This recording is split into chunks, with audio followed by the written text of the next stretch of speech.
News. Kaleshwaram అడవుల్లో కార్చిచ్చు చెలరేగింది. ఆలయానికి దర్శనం కోసం వెళ్లిన భక్తులు వంటలు చేసుకుని మంటలను ఆర్పలేదు. దాంతో మంటలు రాజుకొని అడవి తగలబడుతోంది. ఎండల తీవ్రతకు భారీ గాలులు తోడవడంతో మంటలు వేగంగా వ్యాపిస్తున్నాయి. ఇప్పటికే సమీప గ్రామాల శివార్లోకి మంటలు చేరడంతో స్థానికులు ఆర్పి ప్రయత్నం చేస్తున్నారు.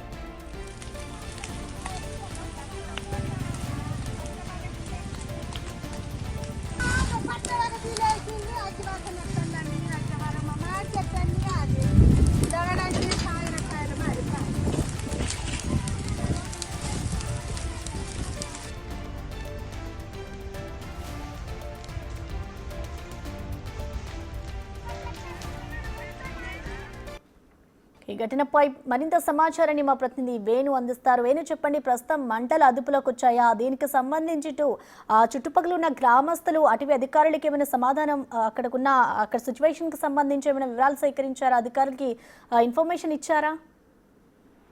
ప్రసన్న, మంటలు చెలరేగిన తర్వాత స్థానికులు గమనించి ఫారెస్ట్ అధికారులకు సమాచారం అందించారు. అయితే వాళ్ళు సరైన రీతిలో స్పందించకపోవడంతో స్థానికులే వాళ్ళ ఇంటి వద్ద ఉన్నటువంటి నీళ్లను బకెట్లు, బిందెల ద్వారా తీసుకొని వెళ్లి ప్రస్తుతం మంటలు అయితే ఆర్పేశారు. కానీ మంటలు మొదలైనటువంటి ప్రాంతంలో పూర్తిగా నిప్పులు ఉండడం, అదేవిధంగా పొగ కూడా వస్తుండడంతోనే మళ్ళీ ఏ క్షణం లోపల తిరిగి మంటలు చెలరేగి వ్యాపిస్తున్న భయాందోళన అయితే కాళేశ్వరం గ్రామస్తులు అయితే ఉన్న పరిస్థితి. ఇక ప్రధానంగా భక్తులు కాళేశ్వరం దర్శనం చేసుకున్న తర్వాత ఆలయానికి దక్షిణ వైపు ఉన్నటువంటి నీలగిరి చెట్లు ఉంటాయి. అక్కడ ఒక పిక్నిక్ స్పాట్ లాగా ఉంటుంది. సో అక్కడికి వెళ్ళినటువంటి భక్తులు అక్కడే వంటలు చేసుకొని తినడము, ఆ తర్వాత అక్కడి నుంచి ఆ నిప్పులు పూర్తిగా ఆర్పకుండానే వెళ్లిపోవడంతో క్రమంగా నిప్పులు గాళ్లకు రాజుకొని పూర్తిగా మంటలు చెలరేగుతున్నాయి. అంటే భక్తుల అజాగ్రత్త, నిర్లక్ష్యం కారణంగానే ప్రస్తుతం ఈ అడవి లోపల చిచ్చు అయితే రగులుతోంది. అయితే ఇదే విధంగా కనుక స్థానికులు గమనించకపోయి ఉండుంటే పూర్తిగా అటవీ సంపద మొత్తం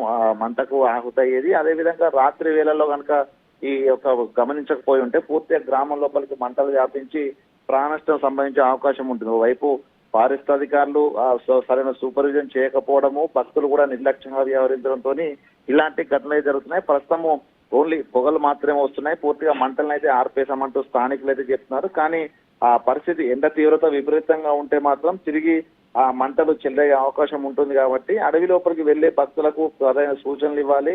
అదే విధంగా పూర్తిగా ఉదయం నుంచి రాత్రి వరకు ఫారెస్ట్ అధికారులు ఇక్కడ గస్తీ కాస్తేనే తప్ప ఇట్లాంటి ఘటన జరగకుండా ఉంటుంది. ఒకవేళ ప్రాణాలు పోతే ఎవరు బాధ్యత అంటూ కూడా స్థానికులు అయితే కొంత ఫారెస్ట్ అధికారులపై ఆగ్రహం వ్యక్తం చేస్తారు. ఫోన్లు చేసి స్పందించినా కూడా, చెప్పినా కూడా స్పందించకపోవడంతో కొంత స్థానికులు అయితే ఆగ్రహం అయితే వ్యక్తం చేసే పరిస్థితి. మొత్తానికి సమ్మర్ పూర్తయ్యే వరకు కూడా ఇట్లాంటి ఘటన జరగకుండా ఈ 2 నెలలైనా కూడా పూర్తిగా అధికారులు అక్కడే ఉండాలనేటువంటి కోరిక అయితే స్థానికులు చెప్తున్న పరిస్థితి ఉంది. ప్రస్తుతం మంటలు అదుపులోకి వచ్చినా కూడా కొంత సాయంత్రం వరకు కూడా స్థానికులంతా కూడా అందరూ ఒక్కటిగా ఐకమత్యంగా నీళ్లనైతే చల్లుతూ పూర్తిగా మంటలు వ్యాపించకుండా గ్రామానికి శివార్ల లోపల నీళ్లు చల్లుకుంటున్న పరిస్థితి ప్రధానంగా కనిపిస్తా ఉంది. Prasanna. Right Venu, thank you.